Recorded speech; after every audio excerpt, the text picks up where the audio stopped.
ప్రియమైన ముసునూరు గ్రామ ప్రజలారా, సర్వ సృష్టికర్త అయిన యేసుక్రీస్తు నామములో మీ అందరికీ కూడా వందనాలు, శుభాలు తెలియజేస్తూ ఉన్నాం. ఈ యొక్క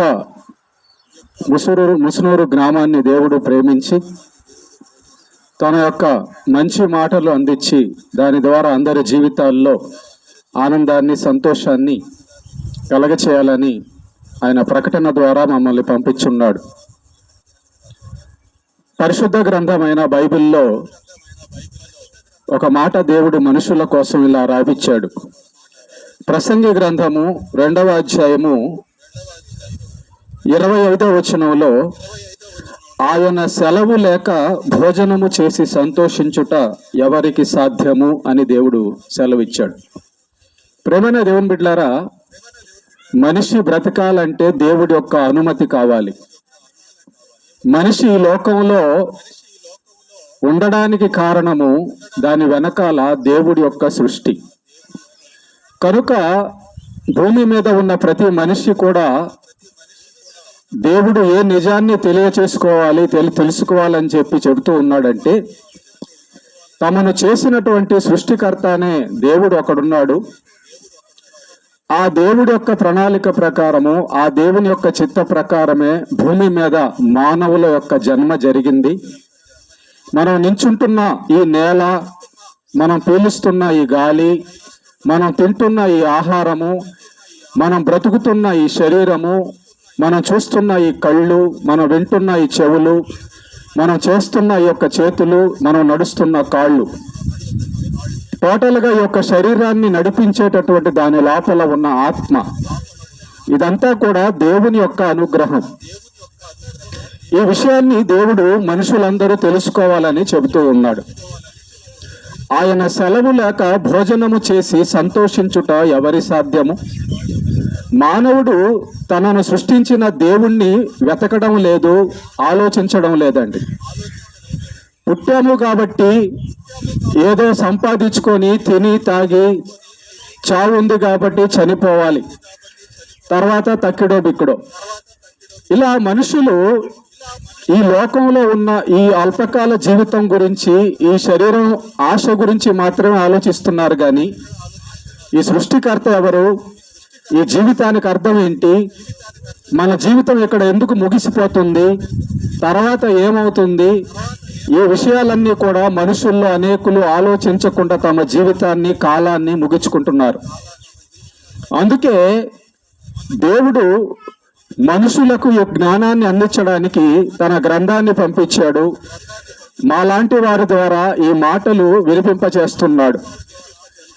మనిషి అనుకుంటున్నాడు, నాకు అన్నం ఉంటే సరిపోద్ది అనుకొని, నాకు డబ్బులుంటే సరిపోద్ది అనుకుంటున్నాడు, నాకు బలం ఉంటే సరిపోద్ది అనుకుంటున్నాడు.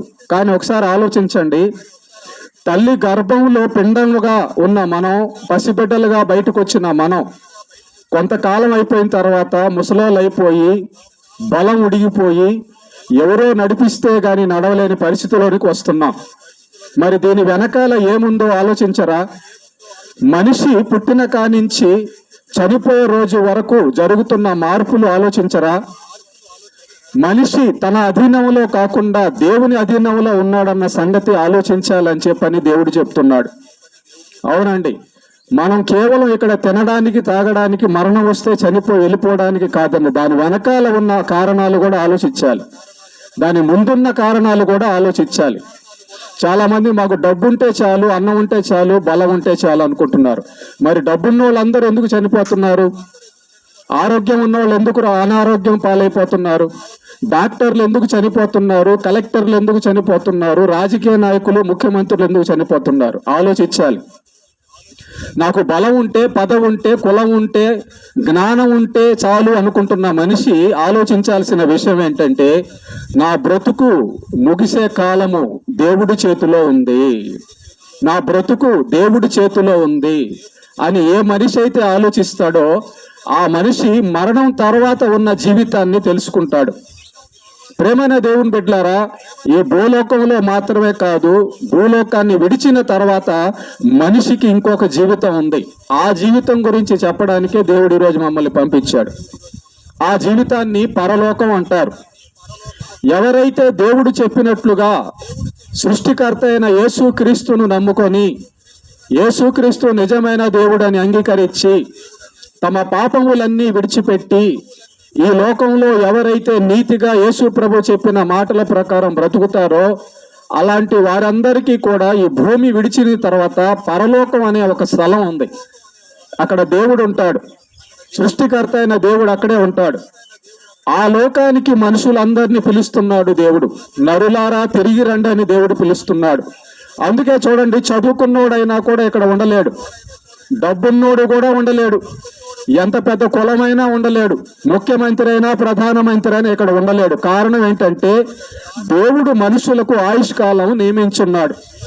దేవుడిచ్చిన ఆ కృప, దేవుడిచ్చిన ఆ దానం, దేవుడిచ్చిన ఆ బ్రతుకుతో బ్రతుకుతున్నాం మనం అందరం కూడా.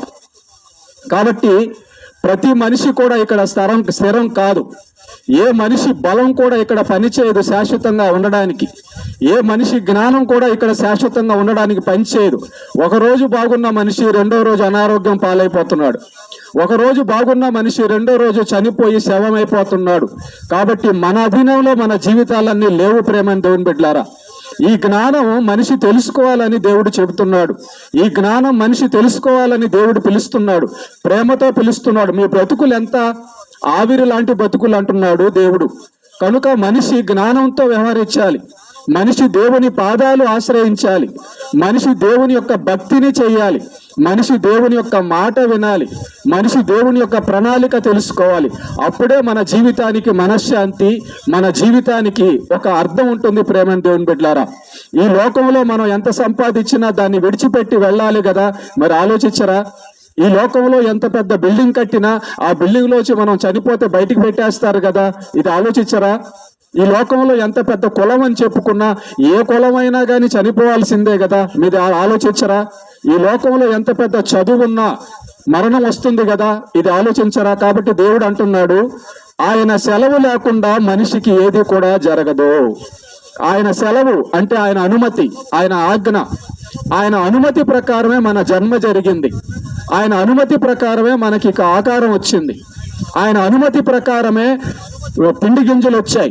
ఆయన అనుమతి ప్రకారమే ఈ నేల, ఆయన అనుమతి ప్రకారమే ఈ గాలి, ఆయన అనుమతి ప్రకారమే పంట పండుతుంది, ఆయన అనుమతి ప్రకారమే ఎండొస్తుంది, ఆయన అనుమతి ప్రకారమే వర్షం వస్తుంది. ఇవంతా కూడా తెలుసుకోకుండా మనిషి కేవలం 2 రోజుల ఈ సుఖాన్ని చూసుకొని, శరీరాన్ని చూసుకొని, నేను తింటే చాలే, నేను తాగితే చాలే, నేను పనుకుంటే చాలే అనుకుంటున్నాడు. కానీ దేవుడు నియమించిన ఆయుష్కాలం ఒకటి ఉంది. ఎంత పెద్దోళ్ళైనా మన కళ్ళ ముందు చనిపోతున్నారు. ఈ చావు ఎందుకు వచ్చింది, ఈ చావు తర్వాత ఏముంది అనే ఆలోచనలు ఏ మనిషి కూడా చేయడం లేదు ప్రేమని దేవుని బిడ్డలారా. కాబట్టి మనుషులందరూ కూడా దేవుని గురించి ఆలోచించాలని దేవుడు చెప్తున్నాడు. మనుషులందరూ కూడా తమ సృష్టికర్త వైపు తిరగాలని దేవుడు చెప్తూ ఉన్నాడు. అందుకే ఈ లోకానికి ఇదిగో ఈ మరణం నుంచి, ఈ పాపము నుంచి మనుషులందరినీ తప్పించి పరలోకంలో, మంచి లోకంలో దేవుడు చేర్చాలని ఆయన ఒక ప్రణాళిక ఉంది. ఇది ప్రేమ పిలుపు, ఇది గద్దింపు కాదు, ఇంకొకటి కాదు, మతము కాదు, ఇంకొకటి కాదు. కేవలం దేవుని యొక్క జ్ఞానము, దేవుని యొక్క పిలుపు, తండ్రి యొక్క పిలుపు. మనుషులందరూ రక్షణ పొందాలని, ప్రతి మనిషి కూడా నీతిగా బ్రతకాలని, ప్రతి మనిషి కూడా తనతో పాటు శాశ్వతంగా పరలోకంలో ఉండాలన్నది సృష్టికర్త యొక్క ఆలోచన, ప్రేమ. కాబట్టి ఎవరైతే యేసుక్రీస్తును నమ్ముకొని ఈ లోకంలో బ్రతుకుతారో, ఇదిగో 2000 సంవత్సరాల క్రితం ప్రభు అయిన యేసుక్రీస్తు ఈ లోకానికి వచ్చాడు. ఆయన ఎందుకు వచ్చాడు అంటే ప్రతి మానవుణ్ణి పాపము నుంచి విడిపించడానికి వచ్చాడు. ప్రతి మానవుడు చెడ్డ జీవితం జీవిస్తున్నాడు. అందుకే ఆ చెడు జీవితంలోంచి మంచి జీవితంలోనికి తీసుకొచ్చి ఆ యొక్క శాశ్వతమైన పరలోకంలో పెట్టాలన్నది దేవుని యొక్క ప్రణాళిక. ఆయన ఈ లోకానికి వచ్చి తన ప్రాణం పెట్టాడు. ఆయన ఈ లోకానికి వచ్చి తన రక్తం కార్చాడు. చూడండి, మన అమ్మ మన పాపాల కోసం చనిపోదు, మన నాన్న మన పాపాల కోసం చనిపోడు, మన బంధు స్నేహితులు ఎవరు కూడా మన పాపాలు మోయరు. కానీ దేవుడు మన తండ్రి కాబట్టి 2000 సంవత్సరాల క్రితం ఆయన కలవరి శిలువలో మనుషులందరి యొక్క పాపాల కోసం ఆయన చనిపోయాడు, తిరిగి లేచాడు. కాబట్టి ఇదిగో ఆయన రక్తంలో మానవునికి పాప క్షమాపణ ఉంది. ఆయన రక్తంలో మనిషికి పవిత్రత ఉంది ప్రేమైన దేవుని బిడ్డలారా.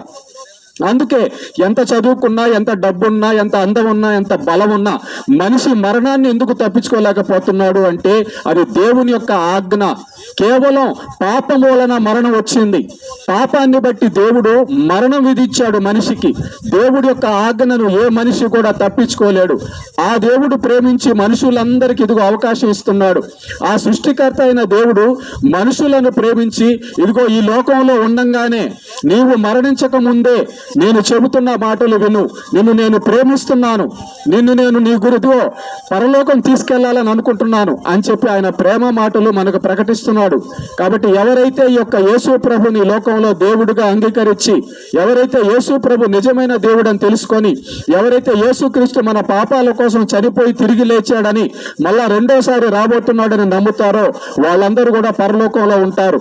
ఎవరైతే దేవుడు చెబుతున్నా కూడా నీతిగా బ్రతకక, తమ పాపాలు విడవక భయంకరమైన చెడు జీవితంలో ఉంటారో వారందరూ కూడా మరణం తర్వాత నరకానికి వెళ్లాల్సి వస్తుంది. కాబట్టి తీర్పు ఉంది, మరణం తర్వాత తీర్పు ఉంది. ఈ భూలోకం శాశ్వతంగా ఉండదు. మనుషులు ఎలాగైతే కొంతకాలం ఉండి వెళ్ళిపోతున్నారో దేవుడు అనుకున్న ప్రణాళిక ప్రకారం ఒక రోజున ఈ భూమి ఆకాశాలు అన్ని కూడా అంతమైపోతాయి. కాబట్టి మనుషులందరూ కూడా దేవుణ్ణి తెలుసుకొని నీతిగా బ్రతికితే ఈ ఊరు బాగుంటుంది, మనిషి జీవితం కూడా బాగుంటుంది. కాబట్టి యేసు ప్రభు ఈ లోకానికి వచ్చి మనుషులందరూ మంచిగా బ్రతకాలని చెప్పిన దేవుడు. యేసు ప్రభు ఈ లోకానికి వచ్చి తన రక్తాన్నిచ్చి పరిశుద్ధంగా పరిచిన దేవుడు. కాబట్టి అలాంటి దేవుణ్ణి మనం నమ్ముకొని మంచి జీవితం జీవించి పరలోకం వెళ్ళాలన్నది దేవుడి యొక్క ఆజ్ఞ. చిన్న ప్రార్థన చేస్తాం మీ గురించి. పరలోకమందున మా కన్న తండ్రి, నీవు మా సృష్టికర్తవు.